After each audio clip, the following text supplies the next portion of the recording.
ગુજરાતમાં analogue paneer cheese butter પર પ્રતિબંધ લાગ્યો. રાજ્ય સરકારનો મોટો નિર્ણય.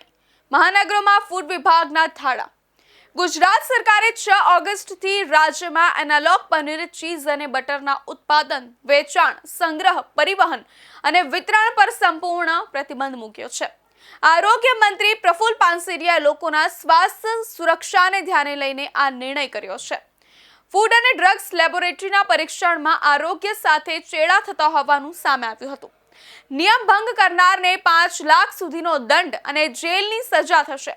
ગુજરાત સરકારે નાગરિકોના આરોગ્ય અને સ્વાસ્થ્ય સુરક્ષાને ધ્યાનમાં રાખીને રાજ્યમાં એનાલોગ ડેરી પ્રોડક્ટ્સ જેવી કે એનાલોગ પનીર, ચીઝ અને બટરના ઉત્પાદન, વેચાણ, સંગ્રહ, પરિવહન અને વિતરણ પર 6 ઓગસ્ટથી સંપૂર્ણ પ્રતિબંધ લાદવાની સત્તાવાર જાહેરાત કરી છે.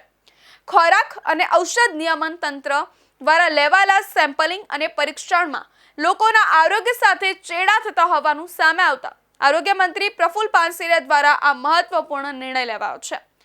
કુદરતી અને અસલી ડેરી પ્રોડક્ટ્સ જેમ કે શુદ્ધ દૂધમાંથી બનતું પનીર, બટર કે ચીઝ સંપૂર્ણપણે દૂધના ફેટ અને પ્રોટીનમાંથી તૈયાર કરવામાં આવ્યા છે.